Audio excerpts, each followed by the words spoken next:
Sinasabi ko na nga ba, ikaw ang may pakana nito! Pero Mami, wala ka namang sinabi! Manahimik ka! Paano ka nakalaya, Junjun? Di ba nasa kulungan ka?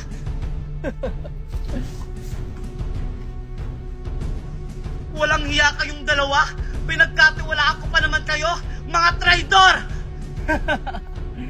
Tita Valerie, nagpaplano ka pa lang, nakapagplano na ako. Sir, salamat sa tulong niyo. Walang anuman yan, Junjun. Nandito kami para tulungan ka.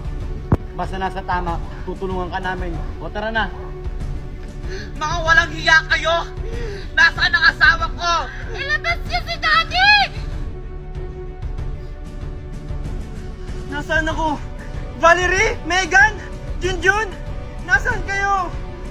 Daddy? Mami! Boses yun ni Daddy! Marco! Asan ka? Junjun! Ilabas mo ang asawa ko! Hindi ko ibibigay si Papa sa'yo dahil masama kang babae! Hindi masamang babae yung mami ko! Sadyang mahal niya si Daddy! Alam mo, Junjun, ikaw yung masama kasi kinidnap mo si Daddy! Manahimik ka, Megan, kasi wala kang alam. Alam mo ba na may kabit ang mami mo? Mami! Totoo po ba yun? O di ba wala kang alam, Megan? Pero para mas malaman ang lahat, tawagin niyo si Papa. Sige, Junjun. Hindi totoo yan, anak. Napakawalang hiya mo talaga, Junjun. Sino kayo? Anong kailangan niyo sa akin? Huwag kang mag-alala, Boss Marco. Di ka namin sasaktan. Basta sumunod ka lang sa amin. Anong gagawin niyo sa akin? Saan niyo ako dadalhin? Basta sumunod ka lang sa amin.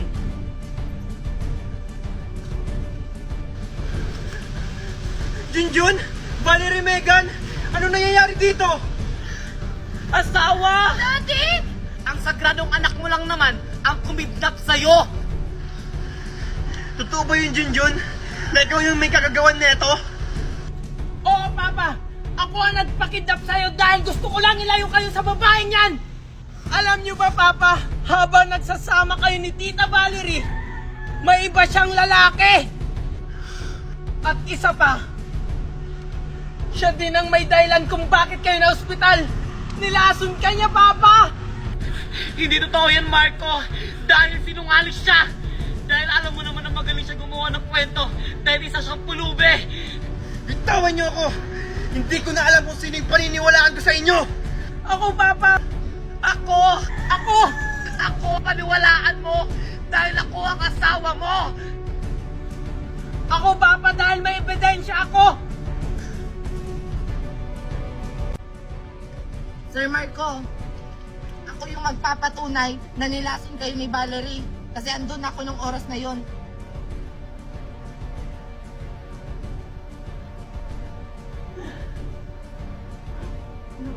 Nasaan ba yan? Ano kayong gagawin mo ng Valerie? Sir Marco? Junjun! Walang iya ka, Valerie. Bakit mo nagawa sa akin yon? Hindi lang yan, Papa, may isa pa. Gawin niyo nga ako? Boss Junjun, ito na siya. Arturo! Ano, Valerie? Tita Valerie. Unahan lang yan. Mami, ba't mo to ginawa kay Daddy? Walang iya ka, Valerie. Minahal kita ng totoo. Pinagkatiwalaan. Tapos ganito na ang gagawin mo sa akin. Dahil dyan, mabubulok ka sa kulungan! Hindi! Hindi ako makukulong! Nakikita mo ba ito, Marco? Tandaan mo, nasa akin pa rin lahat ng mga papel ng mga ari-arian mo. Tumakas sila! Habulin niyo sila! Tumakas sila! Habulin niyo sila! Sige, boss. Anak Junjun, maraming salamat sa'yo. Nang dahil sa'yo, nalaman ko lahat ng sikreto ni Valerie. Walang anuman yun, Papa. Ang mahalaga ngayon, mahuli natin ngayon si Tita Valerie. Pero ang tanong, Junjun, mahuhuli kaya natin siya eh? Ang galing-galing pa naman magtago nun. Huwag kang mag-alala, Papa. Naplano ko lahat na ang gagawin. Nakipagtulungan ako sa mga pulis.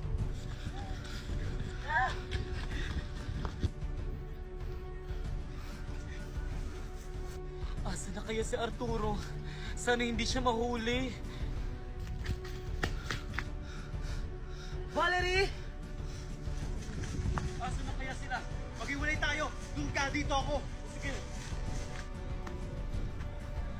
Valerie, Arturo! Lumabas na kayo! Wen, dito po yung pulis. Ano kayong gagawin ko? Hindi na kayo makakatakas! Kasi wala na kayong mapupuntahan! Magpakita na kayo! Wala sila dito. Hello, partner? Wala sila dito. Baka nandiyan sila sa paligid mo. Okay, sige, copy. Papatay kita! Hindi mo rin magagawa! Walang iya ka! Kala mo matatamaan mo ako. Saan mo na?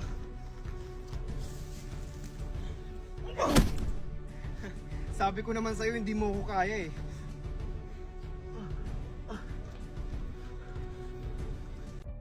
Nagdakag sa akin kapag nakalabas ako dito! Megan, Junjun, ito na yung bagong bahay natin. Wow! Ang ganda, Papa! Ang laki-laki! Simula ngayon, Junjun, daddy na ang tawag mo sa akin, okay? Okay, Daddy. Thank you, Daddy! Ang ganda-ganda ng bahay natin! Ah, Junjun? Ah, ano yan, Megan? Sir Marco! Oh, mga anak, maiwan ko muna kayo dito ah. Tinatawag na ako ng abogado natin. Ah, sige po, Daddy! Ah, Junjun, patawarin mo ko sa lahat ng nagawa ko sa'yo. Patawarin mo rin ako, Megan. Nang dahil sa akin, naging magulo ang lahat. Ah, hindi Junjun. Ginawa mo lang ang tama. Akala ko kasi, magbabago pa si Tita. Sana nga magbago na si Mami. Kasi miss na miss ko na siya. Lahat nagbabago, Megan. Kaya sana si Tita magbago na para makasama na natin siya. Oh, mukha yatang malalim yung pinag-uusapan nyo magkapatid ah. Alam nyo, masaya ako kasi masaya kayo sa isa't isa. Pero alam nyo mga anak, mas lalo kayong sasaya kasi lahat ng pamana ko ay nakapangalan sa inyong dalawa. Talaga, Daddy?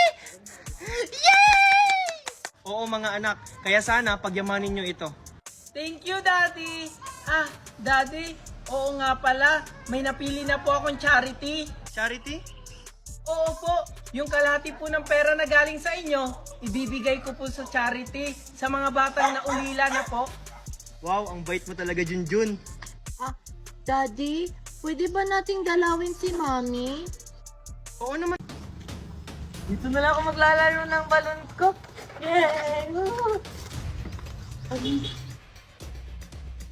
Ano, yung balon ko napunta sa kabilang bakod. Anong gagawin ko? Ayun, may daanan dun. May balon. Kanino kayang balon yan? Tulong! Nasaan kaya yung balon ko? Sino kaya sumisigaw na humingi ng tulong? Tulong! May Si Megan yun ah! Dito pala nila tinago si Megan! Kailangan tumalaman ni Junjun at ni Tito Marco! Hoy! Ano sinisigaw mo dito? Ang ingay mo para kang aso! Tandaan mo kahit sumigaw ka pa dyan! Walang makakarinig sa'yo dito! Wala akong pakialam sa'yo!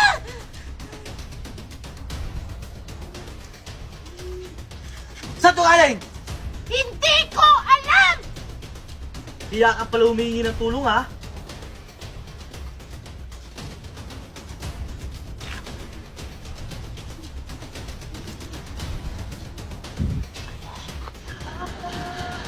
Tito Marco, Junjun!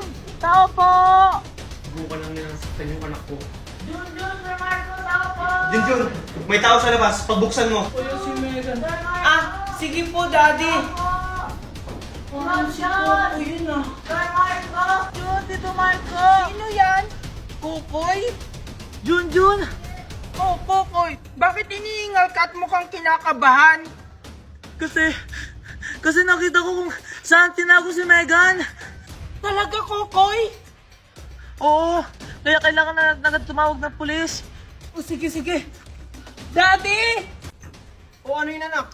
Daddy, si Megan po nakita ni Kokoy kung nasaan. Opo, dito Marco, nakita ko po si Megan nakakulong. Talaga?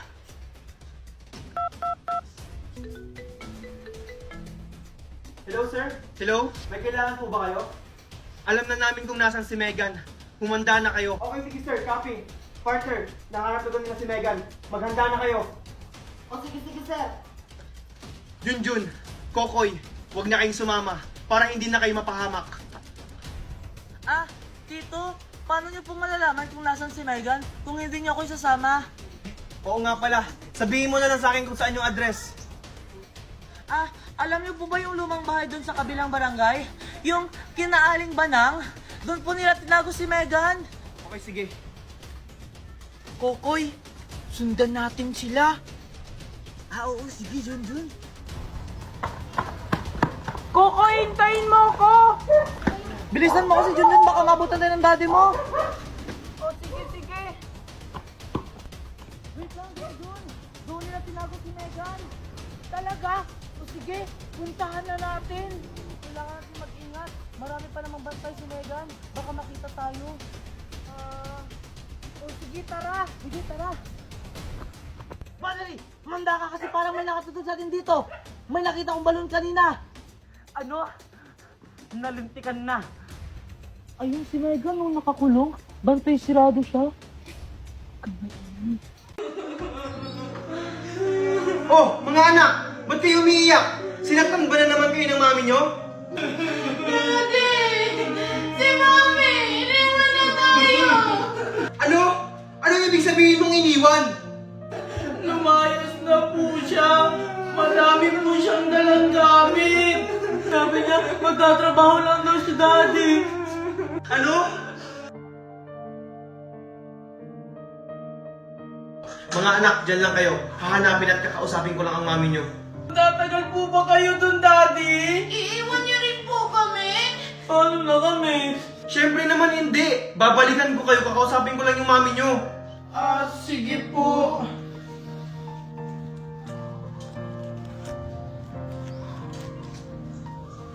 Dito yun. Saan kaya dito nakatira si Valerie? Excuse me sir.